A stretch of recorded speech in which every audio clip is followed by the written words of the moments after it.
कोल्हापुरातल्या पुईखडी इथल्या घाटात सापडलेल्या एका मृतदेह संदर्भात धक्कादायक आणि तेवढीच भावनिक माहिती समोर आली आहे। विराट गौतम असं मृतदेह सापडलेल्या व्यक्तीचं नाव असून या व्यक्तीच्या परिवारातल्या तिघांचा नोव्हेंबर 2023 मध्ये याच कोल्हापुरातल्या पुईखडी इथे ट्रॅव्हल अपघातात मृत्यू झाला होता।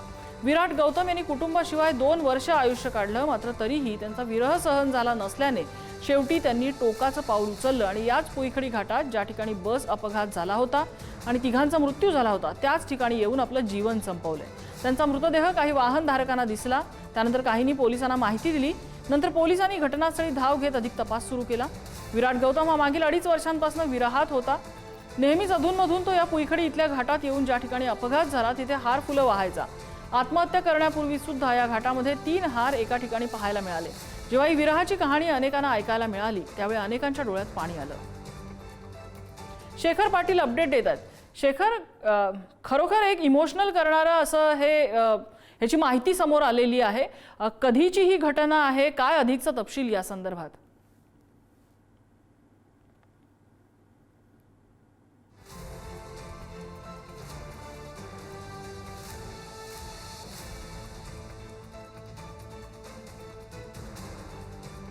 काही तांत्रिक अडचणींमुळे शेखरचा आवाज पोहोचत नाही आपल्यापर्यंत, मात्र कोल्हापूरच्या पुईखडी घाटातली ही घटना एक अतिशय भावनिक कहाणी या मृत्यूमागे आहे, या आत्महत्येमागे आहे।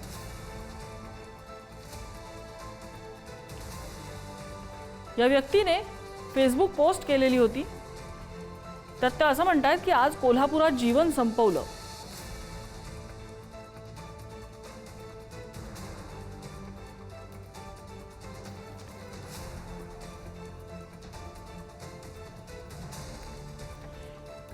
या व्यक्तीच्या कुटुंबातल्या 3 जणांचा याच पुईखडी घाटामध्ये बस कोसळून झालेल्या अपघातात मृत्यू झाला होता आणि तो कुटुंबाचा विरह त्यांना सहन होत नव्हता। 2 वर्ष त्यांनी हा विरह सहन केला, मात्र त्यानंतर त्यांना सहन झालं नाही आणि त्यांनी स्वतःचं जीवन संपवलं। ते असं म्हणतात, आज कोल्हापुरात जीवन संपवतोय। जगात काही लोक असे असतात की त्यांच्याशिवाय जगणं अशक्य वाटतं। असं वाटतं की एखादा व्यक्ती जगातून गेला तर आपलं काय होणार। 2.5 वर्षापूर्वी माझ्या कुटुंबियांचा अपघाती मृत्यू झाला, त्यावेळी माझं आयुष्य संपलं होतं।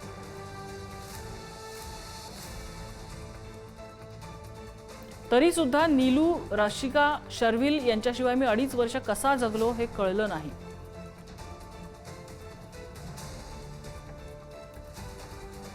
अशी फेसबुक पोस्ट करत त्यांनी आपलं जीवन संपवलेलं आहे।